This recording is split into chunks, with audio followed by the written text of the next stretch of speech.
Cesc Fabregas bongkar borok pengkritik Como 1907.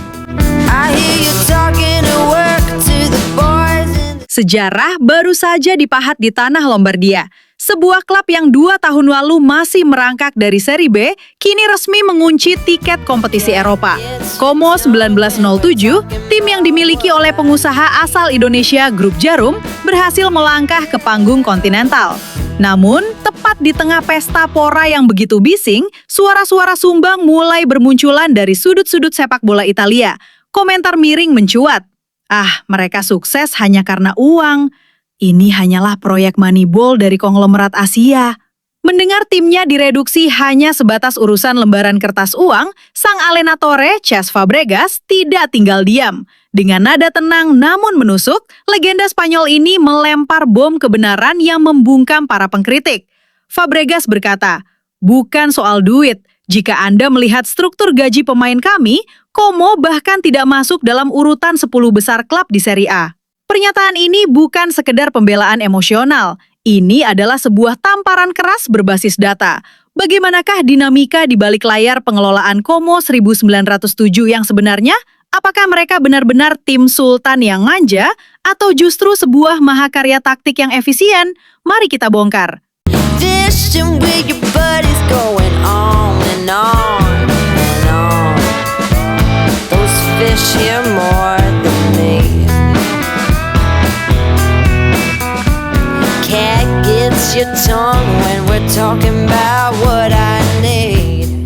Stigma bahwa Como adalah proyek instan memang sulit dihindari. Ketika sebuah klub dimiliki oleh Hartono bersaudara, salah satu orang terkaya di dunia, publik sepak bola Eropa otomatis berpikir mereka akan berbelanja gila-gilaan seperti Chelsea di bawah Todd Boehly atau Manchester City di awal era Sheikh Mansur.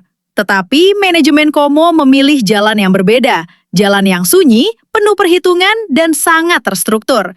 Coba Anda bayangkan, tim yang saat ini bertengger kokoh di peringkat kelima, bersaing ketat memperebutkan zona Liga Champions, dan hanya terpaut 2 angka dari 4 besar, dijalankan dengan biaya operasional pemain yang lebih murah daripada tim-tim papan tengah atau bawah Italia. Jika kesuksesan sepak bola bisa dibeli murni dengan uang, seharusnya Como berada di bawah bayang-bayang klub mapan yang berani membayar gaji pemain hingga ratusan ribu euro per pekan. Namun di lapangan, hierarki finansial itu dipatahkan oleh kolektivitas taktik Fabregas. Dalam pembelaannya yang viral di bola.net, Fabregas memberikan sebuah tantangan terbuka kepada para jurnalis dan pengamat sepak bola. Ia menantang siapa saja untuk meneliti rekam jejak 15 pemain intinya saat ini. Fabregas menegaskan, "Lihat di mana 15 pemain andalan saya bermain 2 tahun yang lalu, berapa harga beli mereka, dan sekecil apa nilai kontrak mereka saat ini."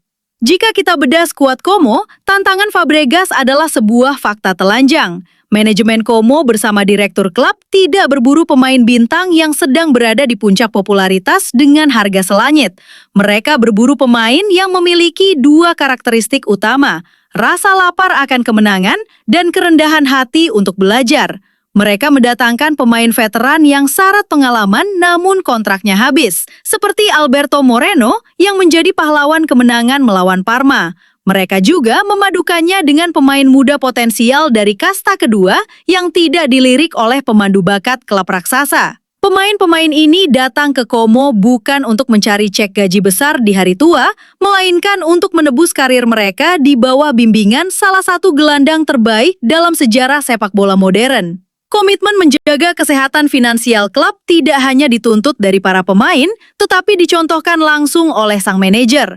Cesc Fabregas adalah representasi dari dedikasi nyata. Saat pelatih-pelatih top Serie A menerima bayaran selanyit, seperti Antonio Conte yang mengantongi 8 juta euro per musim, atau Massimiliano Allegri dengan 5 juta euro, Fabregas justru bekerja dengan nilai kontrak yang tergolong sangat bersahaja untuk nama besar sekelas dirinya. Gaji pelatih asal Spanyol ini kabarnya berada di kisaran 1 juta euro per musim. Angka ini menjadi bukti tak terbantahkan bahwa proyek Como 197 adalah proyek jangka panjang yang sehat. Fabregas menaruh sahamnya di klub ini pensiun di klub ini, dan merintis karir kepelatihannya dari tim Primavera karena ia percaya pada visi, bukan karena ia silau oleh uang. Ketika sang pemimpin bersedia dibayar jauh di bawah nilai pasar semestinya, seluruh elemen di dalam tim akan mengikutinya dengan rasa hormat yang mendalam. Mengurangi keberhasilan Como menjadi sebatas urusan uang adalah bentuk ketidakadilan terhadap kerja keras taktis yang dilakukan di pusat latihan klub. Think you're the silent type. That ain't what I like. I need a man who knows how to speak. Oh, you think you're the silent type, but that ain't what I like. I want a man to keep me company.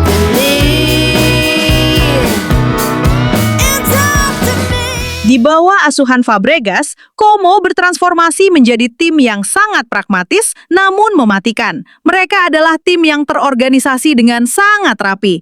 Setiap pemain tahu kemana harus bergerak ketika kehilangan bola. Organisasi pertahanan mereka kokoh dan transisi menyerang mereka sangat efisien. Keberhasilan menembus kompetisi Eropa, baik itu Liga Eropa maupun potensi meraih tiket Liga Champions di pekan pamungkas, dicapai lewat keringat di lapangan, bukan lewat keajaiban instan di bursa transfer.